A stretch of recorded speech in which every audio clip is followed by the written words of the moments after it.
दोस्तों, ये तो हम सभी जानते हैं कि ऑक्सीजन हमारे लिए कितनी जरूरी है। इंसान हो चाहे जानवर, पेड़ पौधे या अन्य जीव जंतु, सभी का जीवन इस ऑक्सीजन पर ही निर्भर है। हमारे वातावरण में बहने वाली हवा में अन्य गैसों के मुकाबले ऑक्सीजन एक ऐसी गैस है जिसके कारण खास तौर पर हमारे शरीर में मेटाबॉलिक रिएक्शन द्वारा हमें ऊर्जा मिलती है और इसके न होने से हमारे पर्यावरण में भारी असंतुलन होने लगता है। ऑक्सीजन अगर उचित मात्रा में मिलती रहे तो हमारा शरीर सही तरीके से काम करता रहता है, पर अगर इसकी मात्रा कम या ज्यादा होने लगे तो हमारे शरीर में कई तरह की प्रॉब्लम्स होने लगती हैं। हमारे वायुमंडल में मौजूद हवा में लगभग 78% नाइट्रोजन, 21% ऑक्सीजन और 1% अन्य गैस होती है, लाइक कार्बन डाइऑक्साइड और मेथेन वगैरह, जिनमें से केवल ऑक्सीजन द्वारा हमारी बॉडी सेल्स काम कर पाते हैं। लेकिन क्या आपने कभी सोचा है कि ये 21% ऑक्सीजन अगर 100% में बदल जाए तो क्या होगा, यानी हमारे वायुमंडल में केवल प्योर ऑक्सीजन ही रहे तो क्या होगा? चलिए हम बताते हैं। और अगर इससे पहले आप हमारे चैनल पर नए हैं तो अभी सब्सक्राइब करें हमारे चैनल को और बेल आइकन को प्रेस करना ना भूलें ताकि न्यू वीडियो की अपडेट आसानी से आप तक पहुंच सके। दोस्तों, जो एयर यानी हवा हम सांस लेते वक्त अपने शरीर में लेते हैं उसमें 78% नाइट्रोजन,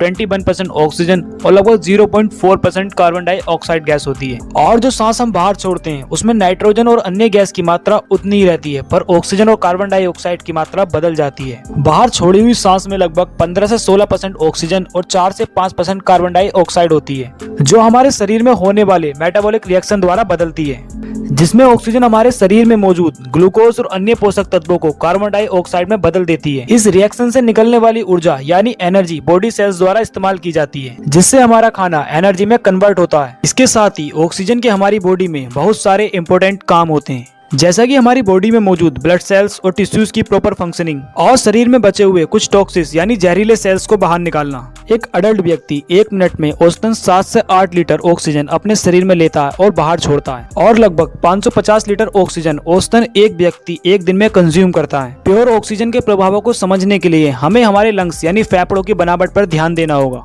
हमारे लंग्स यानी फेफड़ों को ध्यान से देखें तो इसमें एक हवा की थैली होती है जिसे एल्वेओली कहते हैं, जो कई ब्लड वेसल से घिरी होती है, जिसे पल्मोनरी कैपिलरीज कहते हैं। इस एल्वेओली और कैपिलरीज के बीच में एक एल्वेओरल बाल होता है, जिसके द्वारा हवा में मौजूद सारी गैस हमारे खून में जाती है और वापस एल्वेओली में आती है, जिससे इसकी मात्रा बदल जाती है। वैज्ञानिकों ने अपने रिसर्च और एक्सपेरिमेंट के जरिए जो रिजल्ट निकाला है उसके अनुसार जब कोई इंसान 100% ऑक्सीजन कंज्यूम करता है तो उसमें ऑक्सीजन का प्रेशर और सप्लाई नॉर्मल ऑक्सीजन के मुकाबले कहीं ज्यादा होती है, जिसे हाइपरऑक्सिया भी कहते हैं, जिसका असर ये होता है कि उसकी ब्रीदिंग यानी सांस लेने की प्रक्रिया तेज हो जाती है और कार्बन डाइऑक्साइड काफी जल्दी शरीर से निकलने लगती है। और जैसे जैसे समय बीतता है तो ब्लड वेसल्स सिकुड़ने लगती हैं, जिसकी वजह से ऑक्सीजन ब्रेन और हार्ट में ठीक मात्रा में नहीं पहुंच पाती।